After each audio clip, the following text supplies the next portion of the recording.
नमस्कार, मैं aerial news channel से हूँ शाहजहाँपुर बॉर्डर पर। और आज लगभग किसानों को 34वां दिन हो चुका है, कोई भी संशोधन होने को नहीं जा रहा है। यहाँ पर आप देख पा रहे हो कि किसानों ने सारे जो है व्यवस्था कर रखी है और अपने रहने खाने का सारा इंतजाम कर रखा है। हम थोड़ा सा कैमरामैन से कहूँगा इधर की तरफ दिखाएं, यहाँ पर सारा कुछ इंतजाम किया हुआ है। सर, क्या नाम है आपका? राजदीप सिंह नाम है भाई जी सर, कहाँ से हो आप?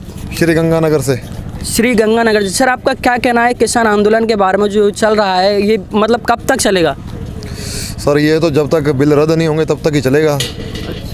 और सर, आज जो मीटिंग होने जा रही है उसमें आपकी क्या राय है? उस मीटिंग के बारे में आपकी क्या राय है? देखो जी, हमारे जो किसान आगू हैं, जो हमारा किसान लीडर हैं, उनको सारी चीज़ें बहुत अच्छे से पता है। पहले भी जो मतलब क्या है कि आम किसान जो चीज़ें नहीं समझता है, वो बहुत पुराने लीडर हैं, तो वो सब चीज़ें वो जानते हैं कि जो सरकार जो ये मतलब खेल खेलती है कि किस हिसाब से अपने ये आंदोलन को रद्द करें या आंदोलन से पीछा छुड़ा लें, एमएसपी ना देनी पड़े किसानों को, और हम जो सारा जो पैसा है किसानों से निचोड़ के और कॉरपोरेट को ही दे दें। इनका फोकस ही कॉरपोरेट पे हो गया है।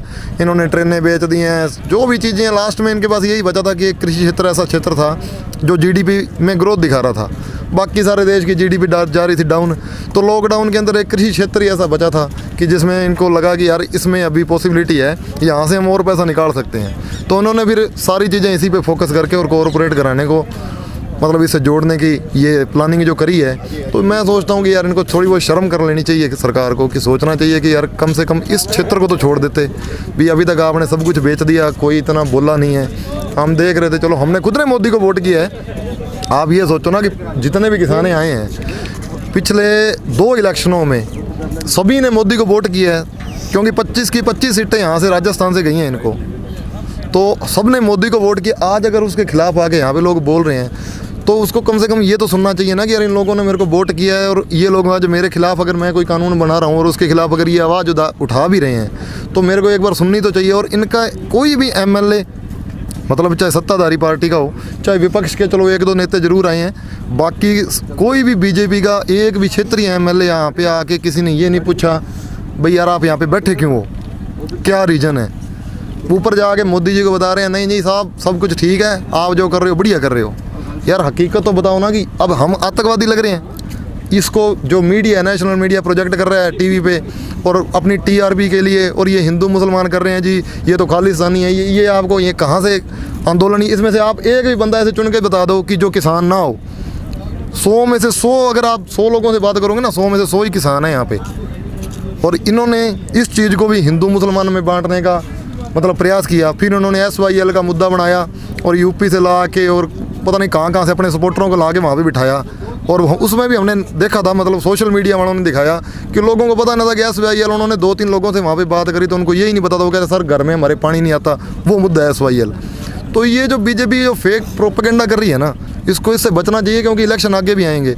और मैं ये उम्मीद करता हूँ कि अगर इस बार भी बीजेपी जीतती है तो वो EVM हैक करके जीत सकती है, वरना नहीं जीतेगी।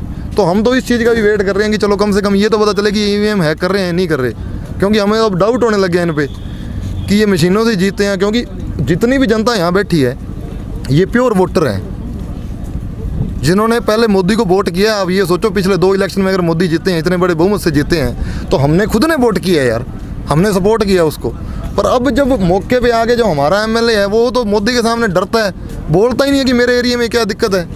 भी ये अगर बिल है, अर्जुन मेघवाल जी राजस्थान अगर आए थे, उनका बहुत हमने ज़बरदस्त विरोध किया वहाँ पे, बहुत शांतिपूर्वक तरीके से।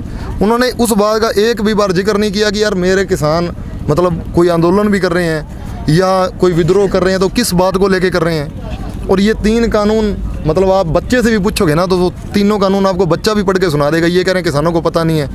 अरे हम इतने अनपढ़ थोड़ी हैं भाई, सभी पढ़े लिखे हैं। आज के टाइम में आप लिटरेसी रेट देखो देंगे ना तो अच्छा खासा लिटरेसी रेट है, सभी किसानों के बच्चे अच्छे स्कूलों में पढ़ रहे हैं। और जितने भी किसान हैं यहाँ पे आए हैं सभी खुद भी पढ़े लिखे हैं। तो ये जो सारी चीज़ें ये जो फेक चला रहे हैं कि जी नहीं इनको पता नहीं है जी, इनके बहकावे में आ रहे हैं। यार बहकावे में अब बच्चे थोड़ी हैं, तो सारी चीज़ें हमें बहुत अच्छे से पता है। पर असल में क्या है कि मीडिया इस चीज़ को दबाने की कोशिश कर रहा है, क्योंकि इनका खरीदा हुआ है। अब ये देखो जी न्यूज़ है, जी न्यूज़ का जो सुभाष चंद्र मलिक है वो राज्यसभा का मेंबर है। दैनिक भास्कर का मालिक है वो इनका बीजेपी का राज्यसभा मेंबर है। तो इंडिया न्यूज़ रजत शर्मा है वो खुद इनका राज्यसभा मेंबर है। तो सारा मीडिया ही इनका है। और हमने तो देखना ही बंद कर दिया है अब कि यार जी न्यूज़ रही है तो साले ये तो बकवास सुनाते हैं बिल्कुल। लोगों का मीडिया पर से विश्वास उठ गया है। तो हम चाहते हैं कि कम से कम यार कोई सच्चा मीडिया आके कोई सच्ची चीज़ तो दिखाए। आप मीडिया वालों को यूँ बोल दो कि यहाँ से एक भी बंदा हमें ये दिखाएं जो किसान ना हो। आप यहाँ जितने बंदे बैठे हैं सारों से किसी से बात करके पूछ लो, आपको अपनी खेती भी ज़मीन भी बता देगा कि यहाँ मैं किसान करता हूँ, इस क्षेत्र से हूँ, ये मेरी ज़मीन है। और आप इस चीज़ को मतलब साबित कर सकते हैं कि यहाँ पे बिना किसान के बंदा, किसके पास टाइम है भाई साहब इतना?